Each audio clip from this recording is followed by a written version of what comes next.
وما أبرئ نفسي إن النفس لأمارة بالسوء إلا ما رحم ربي إن ربي غفور رحيم. وقال الملك ائتوني به يستخلصه لنفسي فلما كلمه قال إنك اليوم لدينا مكين أمين. قال اجعلني على خزائن الأرض إني حفيظ عليم. وكذلك مكنا ليوسف في الأرض يتبوأ منها حيث يشاء نصيب برحمتنا من نشاء ولا نضيع أجر المحسنين. ولأجر الآخرة خير للذين آمنوا وكانوا يتقون.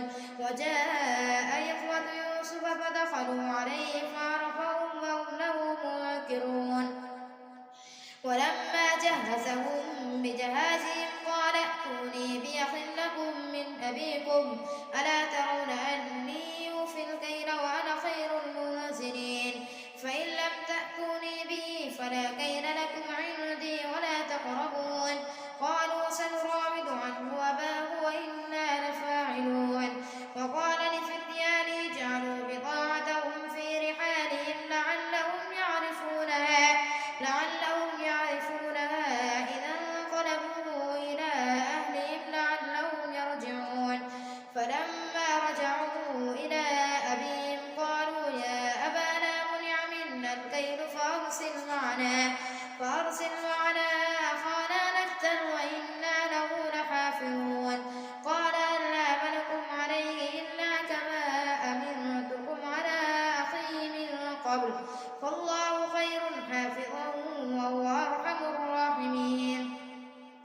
ولما فتحوا متاعهم وجدوا بضاعتهم ردت إليهم قالوا يا أبانا ما نبغي هذه بضاعتنا ردت إلينا ونمير أهلنا ونحفظ أخانا ونزداد كيل بعير ذلك كيل يسير.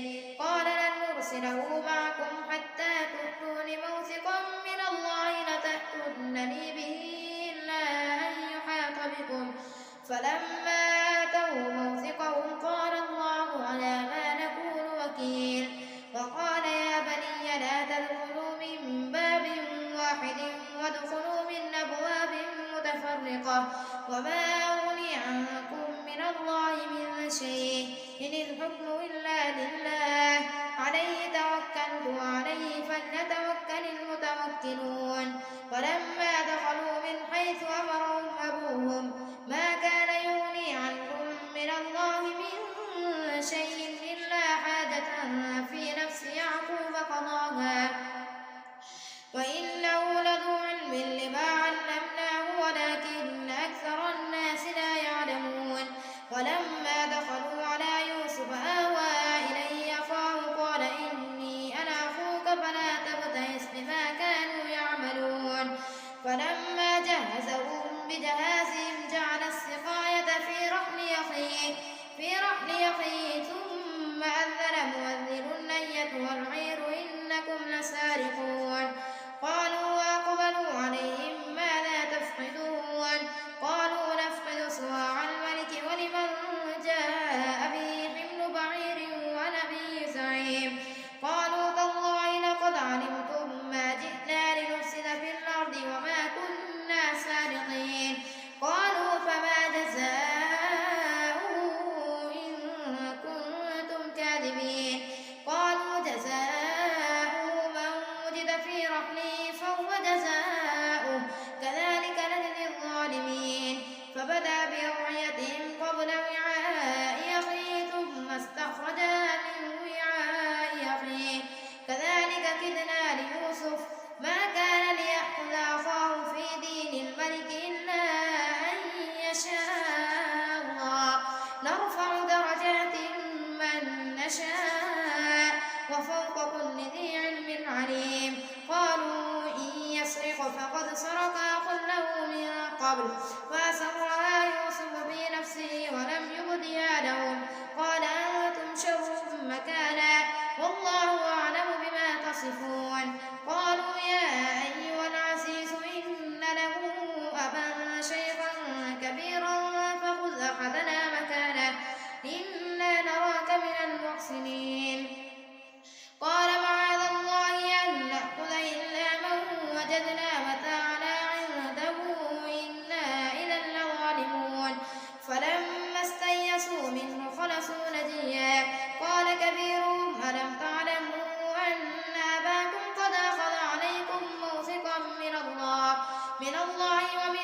قبل ما فرطتم في يوسف فلن أبرح الأرض حتى يأذن لي أبي أو يحكم الله لي وهو خير الحاكمين. ارجعوا إلى أبيكم فقولوا يا أبانا إن ابنك سرق وما شهدنا إلا بما علمنا وما كنا للغيب حافظين.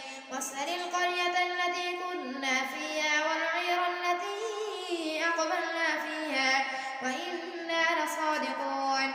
قال بل سولت لكم أنفسكم أمرا فصبر جميل عسى الله أن يأتيني بهم جميعا إنه هو العليم الحكيم. وتولى عنهم وقال يا أسفا على يوسف وابيضت عيناه من الحزن فهو كظيم. قالوا تالله تفتأ تذكر يوسف حتى تكون حرضا أو تكون من الهالكين. قال إنما أشكو بثي وحزني إلى الله وأعلم من الله ما لا تعلمون. يا بني اذهبوا فتحسسوا من يوسف وأخيه ولا تيأسوا من روح الله إنه لا ييأس من روح الله إلا القوم الكافرون. فلما دخلوا عليه قالوا يا أيها العزيز مسنا وأهلنا الضر وجئنا ببضاعة مزجاة فأوف لنا الكيل وتصدق علينا إن الله يجزي المتصدقين. قال هل علمتم ما فعلتم بيوسف وأخيه إذ أنتم جاهلون. قالوا أئنك لأنت يوسف قال أنا يوسف وهذا أخي قد من الله علينا إنه من يتق ويصبر فإن الله لا يضيع أجر المحسنين. قالوا تالله لقد آثرك الله علينا وإن كنا لخاطئين. قال لا تثريب عليكم اليوم يغفر الله لكم وهو أرحم الراحمين. قال لا تثريب عليكم اليوم يغفر الله لكم وهو أرحم الراحمين. اذهبوا بقميصي هذا فألقوه على وجه أبي يأت بصيرا وأتوني بأهلكم أجمعين. ولما فصلت العير قال أبوهم إني لأجد ريح يوسف لولا أن تفندون. قالوا تالله إنك لفي ضلالك القديم. فلما جاء البشير ألقاه على وجهه فارتد بصيرا قال ألم نقل لكم إني أعلم من الله ما لا تعلمون. قالوا يا أبانا استغفر لنا ذنوبنا إنا كنا خاطئين. قال سوف أستغفر لكم ربي إنه هو الغفور الرحيم. فلما دخلوا على يوسف آوى إليه أبويه وقال ادخلوا مصر إن شاء الله آمنين. ورفع أبويه على العرش وخروا له سجدا وقال يا أبت هذا تأويل رؤياي من قبل قد جعلها ربي حقا وقد أحسن به إذ أخرجني من السجن وجاء بكم من البدو من بعد أن نزغ الشيطان بيني وبين إخوتي إن ربي لطيف لما يشاء إنه هو العليم الحكيم. رب قد آتيتني من الملك وعلمتني من تأويل الأحاديث فاطر السماوات والأرض أنت ولي في الدنيا والآخرة توفني مسلما وألحقني بالصالحين. ذلك من أنباء الغيب نوحيه إليك وما كنت لديهم إذ أجمعوا أمرهم وهم يمكرون. وما أكثر الناس ولو حرصت بمؤمنين وما تسألهم عليه من أجر إن هو إلا ذكر للعالمين. وكأين من آية في السماوات والأرض يمرون عليها وهم عنها معرضون. وما يؤمن أكثرهم بالله إلا وهم مشركون. أفامنوا أن تأتيهم غاشية من عذاب الله أو تأتيهم الساعة بغتة وهم لا يشعرون. قل هذه سبيلي أدعو إلى الله على بصيرة بصيرة أنا ومن اتبعني فسبحان الله وما أنا من المشركين وما أرسلنا من قبلك إلا رجالا نوحي إليهم من أهل القرى أفلم يسيروا في الأرض فينظروا كيف كان عاقبة الذين من قبلهم ولدار الآخرة خير للذين اتقوا أفلا تعقلون حتى إذا استيأس الرسل وظنوا أنهم قد كذبوا جاءهم نصرنا فنجي من نشاء ولا يرد بأسنا عن القوم المجرمين لقد كان في قصصهم عبرة لأولي الألباب ما كان حديثا يفترى ولكن تصديق الذي بين يديه وتفسير كل شيء وهدى ورحمة لقوم يؤمنون ألف لام ميم را تلك آيات الكتاب والذي أنزل إليك من ربك الحق ولكن أكثر الناس لا يؤمنون الله الذي رفع السماوات بغير عمد ترونها ثم استوى على العرش وسخر الشمس والقمر كل يجري لأجل مسمى يدبر الأمر يفصل الآيات لعلكم بلقاء ربكم توقنون وهو الذي مد الأرض وجعل فيها رواسي وأنهارا ومن كل الثمرات جعل فيها زوجين اثنين يغشي الليل النهار إن في ذلك لآيات لقوم يتفكرون وفي الأرض قطع متجاورات وجنات من أعناب وزرع ونخيل صنوان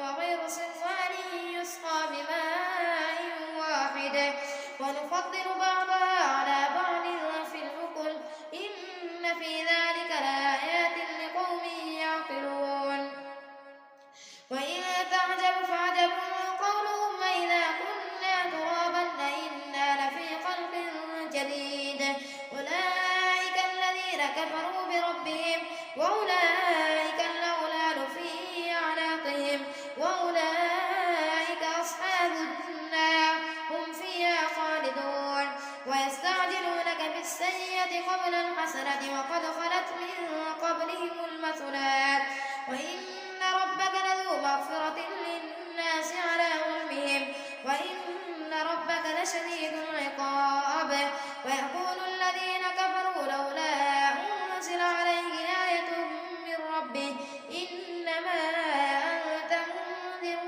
ولكل قوم هاد الله يعلم ما تحمل كل أنثى وما تغيض الأرحام وما تزداد وكل شيء عنده بمقدار عالم الغيب والشهادة الكبير المتعال سواء منكم من أسر القول ومن جهر به ومن هو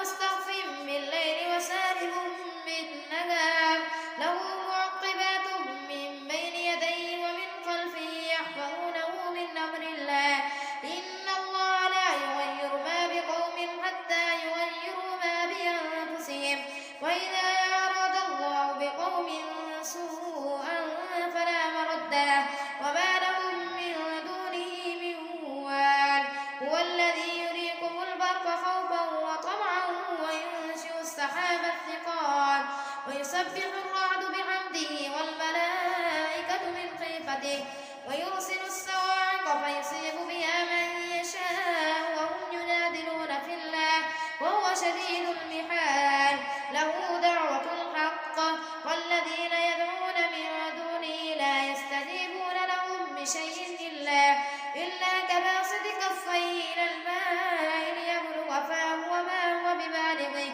وما دعاء الكافرين إلا في ضلال ولله يسجد من في السماوات والأرض طوعا وكرها وظلالهم بالغدو والآصال الله أكبر